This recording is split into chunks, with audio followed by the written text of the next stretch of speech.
Hello friends, నేను రాజు గారు. Welcome two times of Telugu. Donald Trump అమెరికాకు రెండోసారి అధ్యక్షుడైన తర్వాత అనూహ్యమైన నిర్ణయాలు తీసుకుంటున్నాడు. ముఖ్యంగా సరైన ధృవీకరణ పత్రం లేకుండా అమెరికాలో ఉంటున్న వాళ్ళందరినీ కూడా అమెరికా నుంచి పంపించేలా ప్రయత్నాలు చేస్తూ ఉన్నాడు.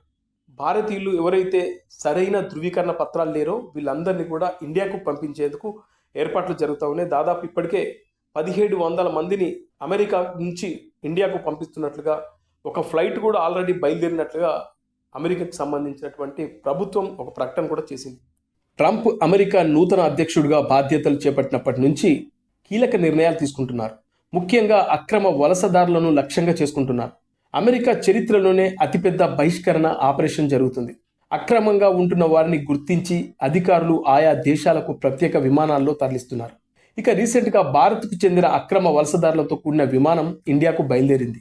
ఈ విషయాన్ని అక్కడి అధికారులు వెల్లడించారు. C-17 ఎయిర్ క్రాఫ్ట్లో వీరిని తరలించినట్లు సమాచారం.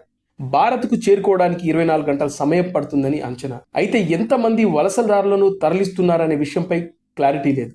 అక్రమ వలసదారులపై ట్రంప్ మొదటి నుంచి కఠినంగా ఉంటున్నారు. ఆయన పదవి బాధ్యతలు చేపట్టడంతో వారి గుర్తింపు, తరలింపు ప్రక్రియను వేగవంతం చేశారు. మొదట 538 మందిని అరెస్ట్ చేసి ఆయా దేశాలకు తరలించారు. 5,000 మంది అక్రమ వలసదారులను ఆయా దేశాలకు తరలించేందుకు పెంటాగాన్ సిద్ధమైంది. ఇప్పటికే గటేమాలా, పెరు, హోండురస్ తదితర దేశాలకు US విమానాల్లో పలువురిని తరలించినట్లుగా తెలుస్తుంది. ఇక ఒక్కొక్క అక్రమ వలసదారుని తరలించేందుకు అమెరికాకు భారీగా ఖర్చు అవుతుంది.